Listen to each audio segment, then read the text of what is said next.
Fala, meus irmãos, tudo bem? E aí, como é que vai? Estamos aqui para mais uma aula da nossa escola bíblica.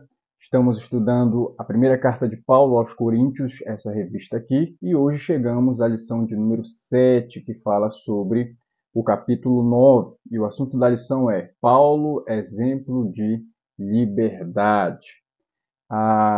O texto áureo da nossa lição está em 1 capítulo 9, verso de número 22, que diz assim, ó: Fiz-me fraco para com os fracos, com o fim de ganhar os fracos. Fiz-me tudo para com todos, com o fim de, por todos os modos, salvar alguns. E a verdade prática diz assim: o compromisso com o evangelho é maior do que qualquer direito pessoal. Muito interessante essa verdade prática. E a nossa leitura bíblica, ela é todo o capítulo 9 de 1 Coríntios, que é o que nós vamos ler agora, tá bom? Vou colocar o texto aqui também para você acompanhar a leitura. Diz assim o texto: Será que não sou um homem livre? Não sou apóstolo? Não vi Jesus, o nosso Senhor? Por acaso vocês não são fruto do meu trabalho no Senhor? Se eu não sou apóstolo para outros, certamente o sou para vocês, porque vocês são o selo do meu apostolado no Senhor. A minha defesa diante dos que me questionam é esta: será que nós não temos o direito de comer e beber?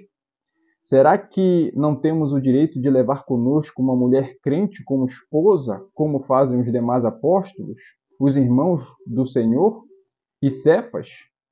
Ou será que somente eu e Barnabé temos de trabalhar para viver? Quem é que vai à guerra às suas próprias custas? Quem planta uma vinha e não come do seu fruto? Ou quem apacenta um rebanho e não se alimenta do leite do rebanho? Será que eu digo isso apenas como homem? Não é verdade que a lei também o diz? Porque a lei de Moisés está escrito: não amarre a boca do boi quando ele pisa o trigo. Por acaso Deus está preocupado com os bois? Será que não é certamente por nossa causa que ele está dizendo isso? É claro que é por nossa causa que isso está escrito. Pois quem lavra deve fazê-lo com esperança, e o que colhe deve fazê-lo na esperança de receber a parte que lhe é devida. Se nós semeamos entre vocês as coisas espirituais, será muito recolhermos de vocês bens materiais? Se outros participam desse direito sobre vocês, não o temos nós em maior medida? Entretanto, não fizemos uso desse direito. Pelo contrário, suportamos tudo para não criarmos qualquer obstáculo ao Evangelho de Cristo. Vocês não sabem que os que prestam serviços sagrados se alimentam do próprio templo e que os que servem no altar participam do que é oferecido sobre o altar? Assim também o Senhor ordenou aos que pregam o Evangelho que vivam do Evangelho. Eu, porém, não tenho feito uso de nenhuma dessas coisas, e não escrevo isto para que assim se faça comigo. Preferiria morrer a deixar que alguém me tire essa glória. Se anuncio o Evangelho, não tenho de que me gloriar, pois sobre mim pesa essa obrigação. Porque ai de mim se não pregar o Evangelho. Se o faço de livre vontade, tenho recompensa, mas se o faço por obrigação, é porque uma responsabilidade me foi confiada. Nesse caso, qual é a minha recompensa? É que, anunciando o Evangelho, eu o apresente de graça, para não me valer do direito que ele me dá. Porque, sendo livre de todos, fiz-me escravo de todos, a fim de ganhar o maior número possível. Para com os judeus, fiz-me como judeu, a fim de ganhar os judeus. Para os que vivem sob o regime da lei, como se eu o mesmo assim vivesse, para ganhar os que vivem debaixo da lei, embora eu não esteja debaixo da lei.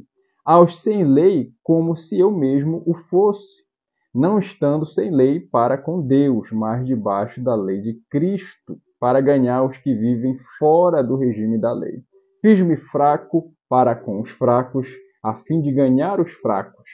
Fiz-me tudo para com todos, a fim de ganhar a fim de por todos os modos salvar alguns. Tudo faço por causa do Evangelho, para ser também participante dele.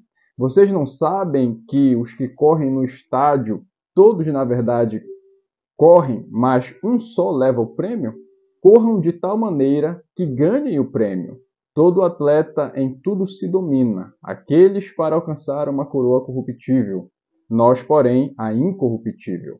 Assim corro também eu, não sem meta, assim luto, não como desferindo golpes no ar, mas esmurro o meu próprio corpo e o reduzo à escravidão, para que, tendo pregado a outros, não venha eu mesmo a ser desqualificado. Amém. Até aqui a nossa leitura bíblica. E a nossa lição, irmãos, ela tem 3 tópicos principais. O primeiro tópico fala sobre a autenticidade. O segundo tópico fala sobre os direitos. E o terceiro tópico fala sobre a renúncia. E a nossa lição também ela tem 3 objetivos. O primeiro é atestar a autenticidade do apostolado de Paulo. Segundo objetivo, entender que vale a pena abrir mão de alguns direitos em prol do reino de Deus. E o terceiro objetivo é aprender com o exemplo de liberdade e renúncia de Paulo. Antes de entrarmos na lição, meu irmão, quero chamar a sua atenção e pedir para se inscrever aqui no nosso canal, deixar o seu like para nos ajudar e também compartilhar essa lição aqui com outras pessoas para que também outros sejam edificados com a palavra de Deus, tá bom? E durante a semana é importante que a sua inscrição esteja ativada as notificações para você ser avisado toda vez que a gente postar um vídeo novo. Todos os dias temos vídeos aqui no canal, de segunda a sexta temos o oráculo do dia e no final de semana temos a lição da escola bíblica. E essa semana é uma semana muito importante para nós, porque também vamos inserir no meio da semana, lá pela quinta-feira, quarta ou quinta-feira, vamos inserir uma pregação, uma mensagem bíblica dentro desse canal, tá bom? Então, é importante a sua inscrição e a ativação das notificações. Aos que já são inscritos, muito obrigado pela sua inscrição. E eu peço também que você comente aqui embaixo se você é daqui do Campo de Belém ou se você é de uma outra cidade. Temos vários irmãos que nos acompanham. Temos irmãos do Maranhão, temos irmãos de Macapá, temos irmãos de São Paulo, temos irmãos do Rio de Janeiro, de Manaus, da IEADAN. Então, tem muita gente de fora nos acompanhando. Eu sou aqui de Belém do Pará, da Igreja Mãe, e é muito bacana poder compartilhar com você um pouco daquilo que o Senhor tem nos concedido. E essas lições de 1 Coríntios, né, da primeira carta de Paulo aos Coríntios, ela é muito aplicável na nossa vida, no nosso cotidiano, né? A aplicabilidade da lição da carta de Paulo aos Coríntios, ela é muito grande e é muito importante que a gente estude com dedicação e assim também possa ensinar com dedicação e com alegria aqueles que esperam esse conhecimento, aqueles que estão, né, assim, esperando esse compartilhamento da lição. Muitos que nos acompanham são professores da escola bíblica e é muito bom ter você aqui para compartilhar esse conhecimento e assim você também se preparar ainda melhor para poder ministrar lá no templo, lá na sua igreja. Entrando nesse primeiro ponto, vamos falar sobre a autenticidade, né? E a autenticidade tem 3 pontos aqui dentro. Dentro desse tópico, a autenticidade tem três pontos. O primeiro é a autenticidade do chamado, a autenticidade dos direitos e a autenticidade da liberdade. O primeiro ponto fala a autenticidade do chamado, e é o verso de número 1 do capítulo 9. Não sou eu, porventura, livre? Não sou apóstolo? Não vi o Senhor Jesus? Acaso não sois fruto do meu trabalho no Senhor? Então aqui entra um questionamento de Paulo, respondendo ao questionamento de alguns irmãos de Corinto que diziam que Paulo não era apóstolo e que Paulo também não era discípulo de Jesus. Esse questionamento é incabível aqui Paulo foi aquele que fundou a igreja em Corinto, né? Então, se há alguém que poderia considerar o Paulo como apóstolo, seriam os irmãos de Corinto, mas havia um grupo ali que questionava a autoridade de Paulo. E aqui nós vamos ver, ó, alguns crentes de Corinto questionavam o chamado de Paulo e a autenticidade de seu apostolado. Havia aqueles que o consideravam um impostor. Devido a isso, Paulo não teria direitos nem de liderança sobre eles e não teria direitos sobre aqueles irmãos, né? De liderar aqueles irmãos. Por toda a carta, Paulo argumenta como se perguntasse o que prova que alguém é verdadeiramente um apóstolo de Jesus. E ele mesmo enumera 3 requisitos que comprovam isso. O primeiro é ter visto a Jesus, o segundo é trabalhar pelo evangelho e o terceiro é produzir frutos. Então, se em nenhum outro lugar você ainda não teria visto o que comprova que uma pessoa é apóstolo, Paulo enumera aqui no capítulo de número 9 e ele fala 3 coisas que um apóstolo precisa ter para de fato ele ser apóstolo. A primeira é ter visto Jesus, e Paulo viu isso, está descrito em Atos capítulo 9. O segundo é trabalhar pelo Evangelho, e a gente vê que 60% do Novo Testamento foi escrito pelo apóstolo Paulo, e uma grande parte desse conteúdo, né, historicamente, a gente vê no livro de Atos dos Apóstolos. E o terceiro ponto aqui é produzir frutos, e nós temos visto várias igrejas que são resultado direto do trabalho evangelístico do apóstolo Paulo. Então, se outras pessoas são questionadas com relação ao apostolado, Paulo ele tem tudo isso a favor dele, até mais do que os 12, né, que foram chamados pelo próprio Cristo. Então, essa é a autenticidade do chamado de Paulo. Aqui a gente vai entrar no segundo ponto, que é a autenticidade de direitos. Uma coisa é o chamado, a outra coisa são os direitos que inclui esse chamado, que está no verso de número de 3 até 6, mas nós vamos ler um pedaço aqui. Diz assim: a minha defesa perante os que me interpelam é esta: não temos nós o direito de comer e beber, ou somente eu e Barnabé não temos direito de deixar de trabalhar? Paulo defende direitos legítimos no cumprimento de seu chamado apostólico. E aqui nós vamos destacar 2 desses direitos. O primeiro é o direito ao suporte à igreja. A igreja de Corinto, o primeiro direito aqui é o sustento material digno, sem que ele precisasse trabalhar. Então, aqui ele vai destacar isso. O segundo direito mencionado aqui dentro desse ponto é o direito que ele abdicou de casar, exatamente para não gerar mais despesas ou não ter mais problemas com isso. 2 pontos aqui Paulo vai trazer: o direito de ter o suporte material. E por que Paulo está questionando isso? Esse é um direito legítimo. Nós vamos ver no Antigo Testamento que os sacerdotes eles eram sustentados pelo templo, sustentado pelas demais tribos que traziam ali as ofertas, o dízimo, né, os sacrifícios, e os sacerdotes eles se alimentavam daquilo que era oferecido no altar. Nós temos esse exemplo no Antigo Testamento e descrito na lei. E no Novo Testamento nós vamos ver no início da igreja primitiva ali, no início de Atos, que as pessoas elas ofertavam, vendiam suas propriedades e ofertavam aqueles valores aos pés dos apóstolos. Então, aquilo ali era para o sustento dos apóstolos. Então, aquele que prega o evangelho, ele tem o direito de ser sustentado. A igreja precisa dar o suporte ao homem de Deus, né, que está ali trabalhando. Então, esse é um direito legítimo. A Bíblia fala: aquele que prega o evangelho, que viva do evangelho.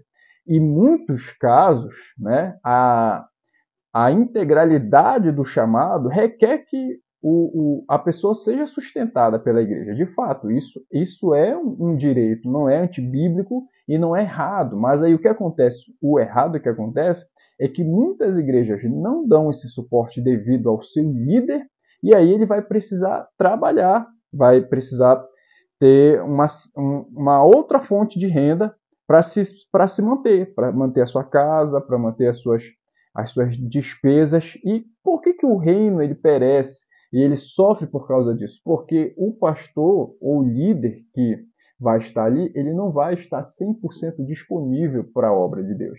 Ele não vai estar 100% disponível para a igreja, porque ele precisa trabalhar e ter uma renda, uma outra fonte de renda para poder sustentar a sua casa. E isso o reino de Deus perde, porque o pastor não vai estar 100% disponível, ele não vai usar toda a sua força, todo o seu conhecimento para trabalhar no reino de Deus, porque ele vai estar desgastado de um outro emprego.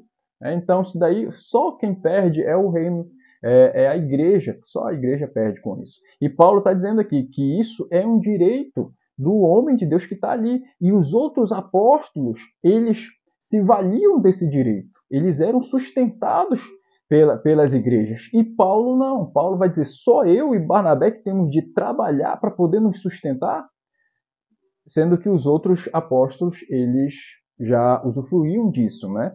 Então Paulo faz esse questionamento aqui, não está cobrando isso, ele não quer ser sustentado pela igreja, mas está cobrando porque a igreja estava se negando a dar o suporte a ele e dava aos outros apóstolos. No ponto 3 aqui, a liberdade, a autenticidade da liberdade, é o verso número 15. Eu, porém, não me tenho servido de nenhuma destas coisas, e não as escrevo isto para que assim se faça comigo, porque é melhor me fora morrer antes que alguém me anule essa glória.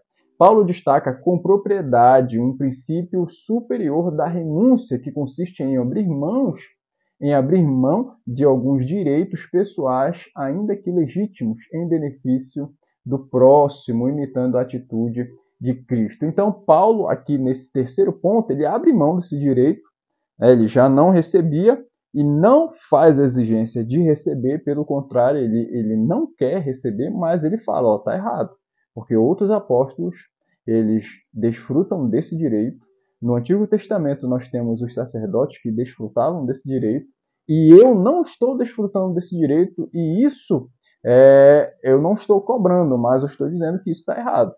Eu trabalho para me sustentar e tal, Barnabé também, e nós fazemos tudo isso para que vocês não sejam prejudicados, para não sermos um peso à igreja. E ainda assim, o chamado e o apostolado dele, né, foi criticado duramente com isso. É triste isso. Talvez se Paulo fosse exigente com isso e impusesse que assim fosse feito com ele, talvez ele não fosse questionado, né? Mas como ele abriu mão do direito, aí questionaram ele isso. O segundo tópico aqui vai falar sobre os direitos, e o primeiro ponto aqui vai falar sobre casamento, o segundo ponto fala sobre o sustento e o terceiro ponto fala sobre a lei. Primeiro ponto, casamento, verso de número 5. E também o de fazer-nos acompanhar uma irmã, como fazem os demais apóstolos e os irmãos, e também Cefas. Ele faz esse questionamento.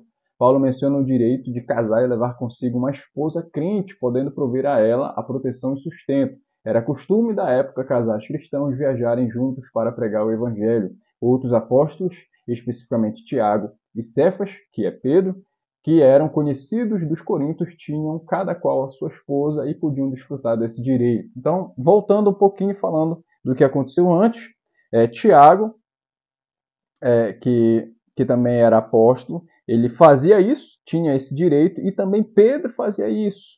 Então, esses dois desfrutavam desse direito, e Paulo, que era solteiro, não desfrutava desse direito, né? Paulo está aqui falando, não está errado, eles estão fazendo o que é certo, viajando com suas esposas.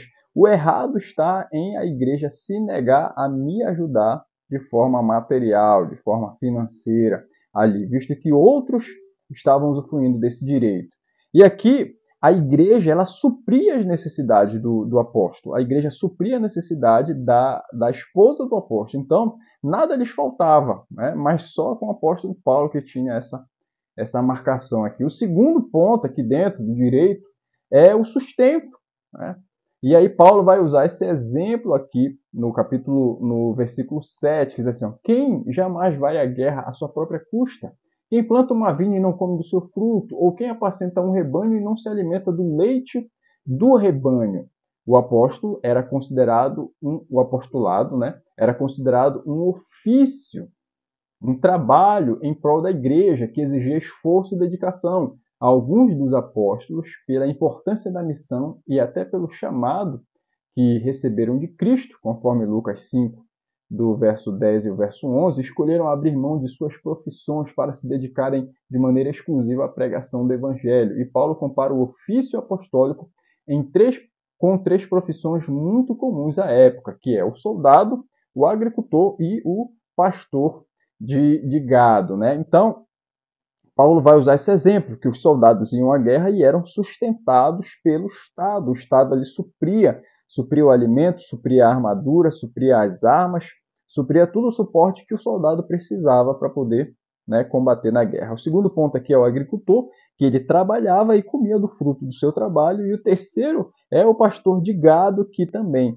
trabalhava e se alimentava do gado, né, do leite, da carne, da roupa que se fazia da lã da ovelha. Então, o suporte vinha do trabalho do que a pessoa exercia. E por que o apóstolo que trabalha com pessoas, que ganha almas, que cuida de pessoas, não vai também ser cuidado pela igreja na qual ele trabalha, né? Então, isso não é errado. Paulo vai chamar a atenção disso aqui e vai mostrar dentro da lei que isso está correto. A igreja precisa suprir as necessidades do apóstolo. O terceiro ponto aqui dentro é a lei. A lei, ele vai falar do exemplo, né, usando ali a analogia, e vai citar agora o Antigo Testamento, que é a lei na qual ele está se baseando no Deuteronômio, capítulo 25. Mas aqui em 1 Coríntios capítulo 9, o verso 9 e 10 vai dizer, ó, porque na lei de Moisés está escrito, não atarás a boca ao boi quando pisa o trigo. Acaso é com os bois que Deus se preocupa ou é seguramente por nós que ele diz? Então, Paulo se refere às Escrituras, capítulo 25, verso 4 de Deuteronômio, para lembrar que esses direitos estão fundamentados na lei, quando Deus fornece essa diretriz à eira e dá aos que aram, semeiam e debulham a expectativa da participação da colheita. Então, aqui Paulo vai exemplificar e vai mostrar dentro da lei que isso é um direito dos homens de Deus, né? Dos apóstolos, dos líderes que conduzem e trabalham na igreja. E o terceiro e último ponto aqui que a gente vai falar é sobre a renúncia, porque Paulo, embora tendo esses direitos, e o direito é legítimo, Paulo abriu mão disso, né? É o terceiro tópico aqui que fala sobre a renúncia. E o primeiro ponto é a liberdade para renunciar. Verso de número 12. Entretanto, não usamos desse direito, antes suportamos tudo para não criarmos qualquer obstáculo ao evangelho. Isso aqui é muito profundo, porque o homem que não desfrutava desses direitos foi exatamente aquele que mais trabalhou e que talvez mais pregou o evangelho entre os apóstolos, né? Então, isso aqui serve de exemplo para nós, porque Paulo não se prendia à recompensa e ao suporte material para poder exercer ali o seu trabalho, não. Pelo contrário, ele trabalhava ainda mais porque sabia que o que ele estava fazendo era para o reino de Deus. E embora não recebesse o devido retorno das igrejas onde ele trabalhava, onde ele ensinava, mas mesmo assim ele edificou muitas igrejas, né? E trabalhou muito para o reino de Deus. O segundo ponto aqui é renunciar para pregar a todos. Fiz-me fraco para com os fracos, verso de número 22 do capítulo 9. Com o fim de ganhar os fracos. Fiz-me tudo para com todos, com o fim de, por todos os modos, salvar alguns.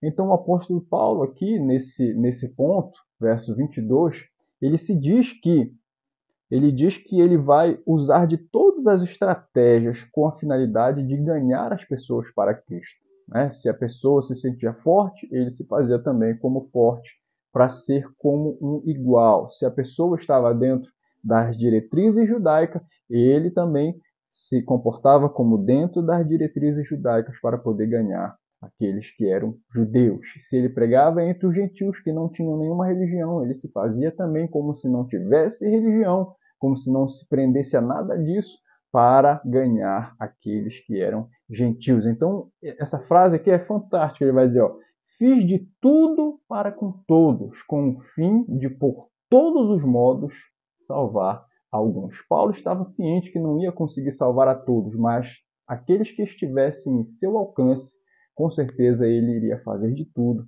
para que essas pessoas chegassem ao conhecimento do Evangelho e da verdade sagrada. E o terceiro ponto que ele vai falar aqui é o prêmio da renúncia. Tudo aquilo que renunciamos em favor do Evangelho, em favor de Jesus, receberemos uma devida recompensa. E é o que muitas pessoas não percebem. Elas ficam focadas na recompensa física e material aqui desta terra e se esquecem da recompensa superior que virá na eternidade. E Paulo ele fala isso aqui, ó, verso número 25.